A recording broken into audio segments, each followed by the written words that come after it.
Thank you all for being here today. Yesterday, the 6th of February, we have commemorated the International Day of Zero Tolerance of FGM. Therefore, the aim of this forum is to celebrate the date by sharing experiences and knowledge based on recognition of the important role that proper and adequate scientific research can play in efforts to end FGM. In 2015, together with other great organizations, we achieved what was once thought as impossible. Our combined efforts contributed to the amendment of the Women's Act banning female circumcision by the National Assembly. Today, 7th of February 2022, almost 7 years later, the practice has declined significantly, but it still continues. There is a social and cultural environment where FGM is an entrenched tradition mixed with religious misconceptions and a social norm pushed by a democratic society where elders hold the power of respect. We must also consider new threats by the shift in the practice, like the reduction of the age when the practice is taking place, sometimes with babies, and medicalization, where according to our data, the Gambia is reaching 10% performed by health professionals. This is a perverse trend in Africa, seriously reported by WHO. Steadily, but I'm afraid to say, not sufficiently quickly, the FGM prevalence rate in the Gambia is going down. Between 2010 and 2018, FGM among children aged 0 to 4 years of age dropped by 10% to 27%. Now, a lot of people, when they hear the statistic, think, in fact, that this is a tremendous and very fast, accelerated rate of reduction. But in fact, it's slightly over 1% reduction per year. So, going forward, we must scale up efforts at least 10 times faster to protect the 31% of girls aged 0 to 14 years who are still at risk of FGM and meet the global target of ending FGM by the year 2030. But more to the point, when girls speak out and organize themselves against FGM, adults in their lives, their parents, religious leaders, community leaders, and others, are obligated. They are obligated to listen to them. So indeed, turning a blind eye and lending a deaf ear is as horrendous as the practice itself. We have the government, we have our partners, we have all the equipment, but something is lacking. We ourselves, we the people who are the victims, who are the survivors, give us an opportunity to lead. Maybe, because if you go to the National Assembly, if you go to all the offices in the gender ministry, if you go everywhere, the doctors, the lawmakers, the lawyers, at the hierarchy, I am 100% sure we will find people who are victims and survivors of FGMC and domestic violence. People have to be willing. People have to be willing to come out. So the reason why we trained our state prosecutors and police officers, we all know how cases in the Gambia are handled. One of the old ladies that spoke here yesterday continue talking about the maslaha in the Gambia. We're all interrelated, we know each other. So sometimes when cases go to a level, they drop because you realize that I'm related with this person, or some of the police officers will tell you, my boss called me to drop this case. And not just that, we came to realize that most of these police officers don't even know about the Women's Amendment Act. They don't know about the law on FGM, the laws. So this was an opportunity, and it was a very productive activity we had, and it was also nationwide in all the regions, not just in the Greater Banjul area. Yesterday we are having, some presenters came here and all what people were saying was Gambia had a culture of silence. People are not ready to report cases. But with this thing, as programs, our able director with his team, with our team, will educate children in our schools. They normally have funding from UNFPA or UNICEF where school children are sensitized. I could remember last year, a student of ours, our region, walked to our office to tell us that the parent want to give her to a man which he doesn't want. And at that time, the girl was underage. And something was done, and that marriage was aborted. The marriage did not took. It was now that they were sensitized, they know where to report to.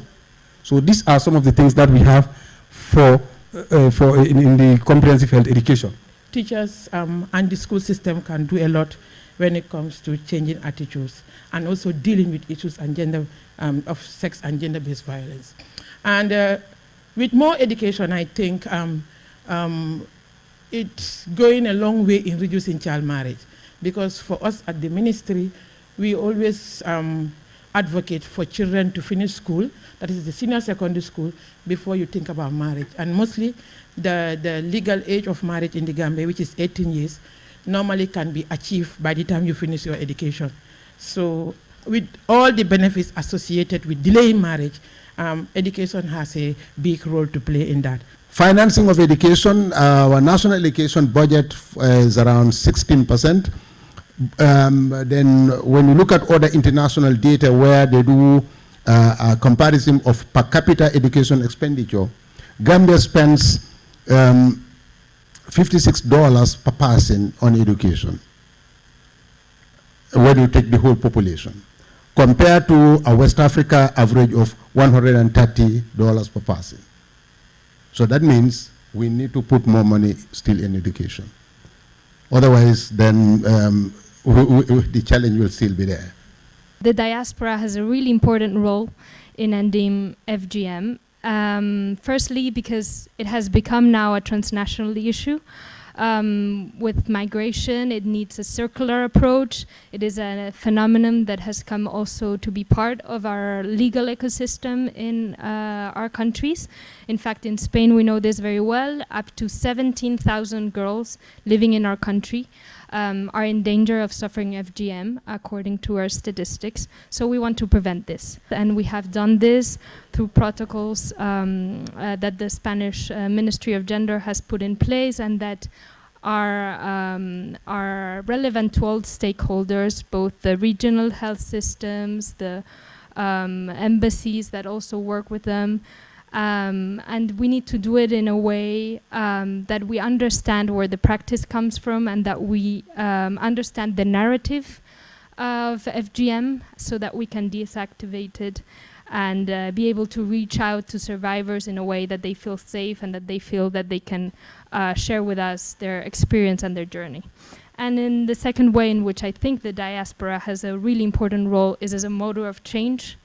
They are able to give another perspective on FGM, and I think they are more detached sometimes from social pressure, so we need to support them and give them the tools so that they can be the change that they need to be for FGM to meet its end.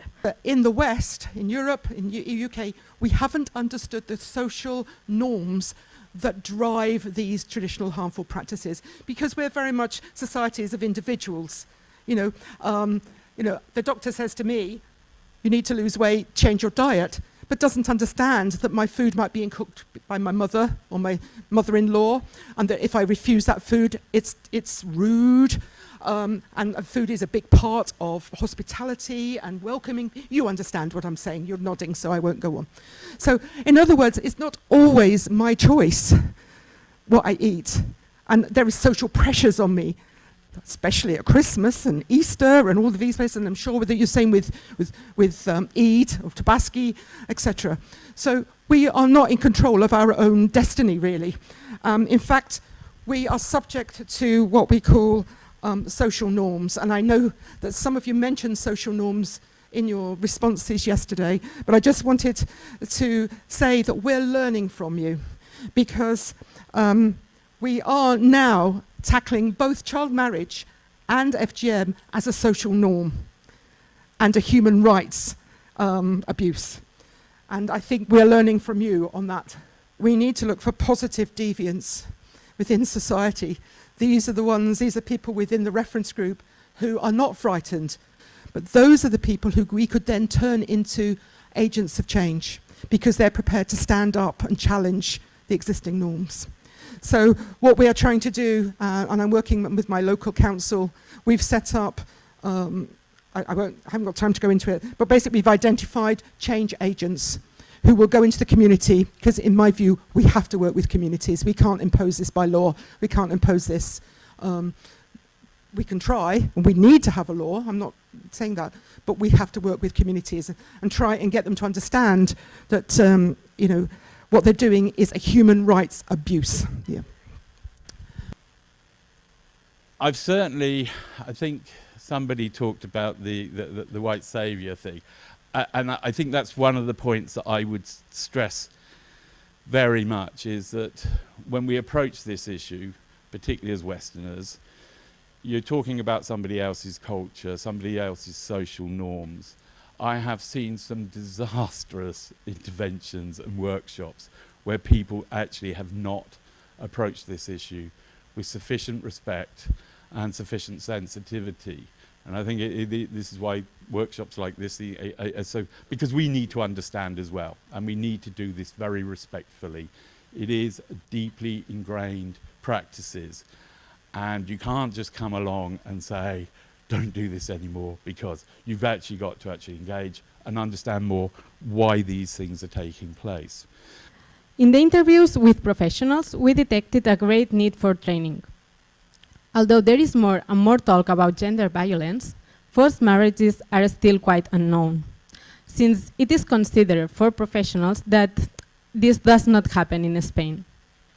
This lack of knowledge is linked to the underreporting of the data that we were talking also before, and taking this into account, the current situation, we must begin to implement the necessary public policies to make these cases visible and adequately attend to them. To do so, we recommend the following best practices. First of all, offer intercultural training to all professionals so that they can serve all families overcoming racist stereotypes. Facilitate meeting and empowerment spaces within the same community where women can weave networks of mutual support and solidarity.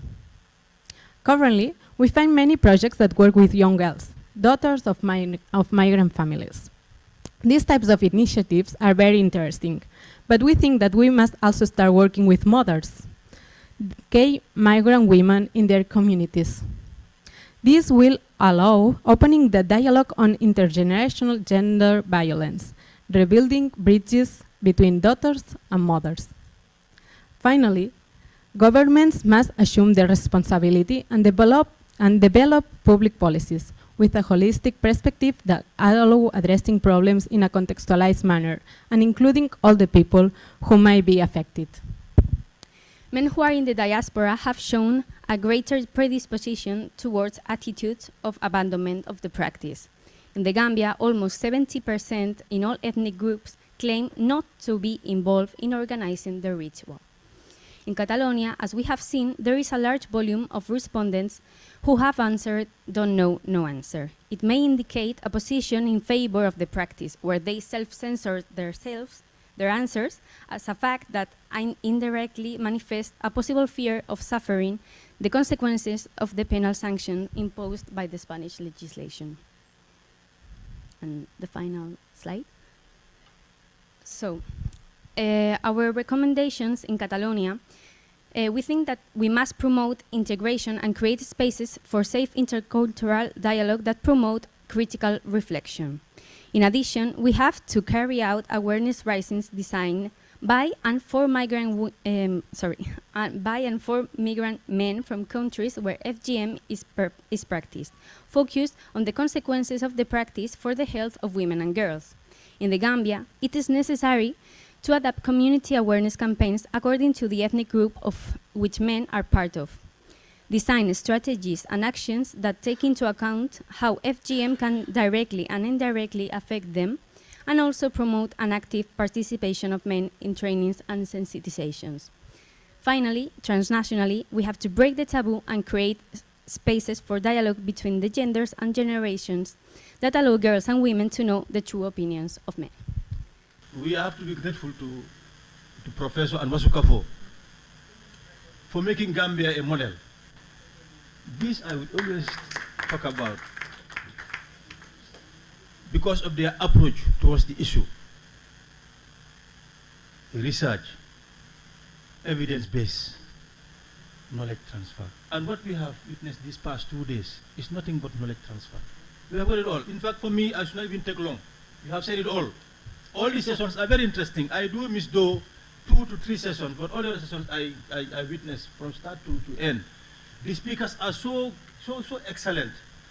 Their presentations, the interaction, the response from the floor also, you can see that for us, we have no excuse not to do anything from today, I mean. This declaration, I'm not sure whether it was read out, but in fact it summed up all that has been discussed these past 2 days. And this is our working document. This should be the working document for Gambia now. This declaration, this visual declaration. And I would want this workshop, this international conference, I'm not sure whether they have been taking notes, the rapporteur, but whatever has been written in terms of what has been generated here, I would love to have it presented so that I will take it to the level of the National Assembly. We will pursue it. I informed this gathering yesterday that the current 5th legislature is coming to an end by April, but institutions are continuity. It continues. Even whether I'm there or not, it is going to continue. And we are going to, my sister rightly said, that we're going to give them a takeaway. As I said yesterday, she was reminding me about a takeaway. So we're going to have handing over notes, and I want to assure you that the outcome of this international conference is going to be a talking point. It's going to be work for the incoming National Assembly that is coming, the 6th Assembly, more so the Committee on Health. Whether I'm there or not, I'll make sure that we pursue this. This I assure you.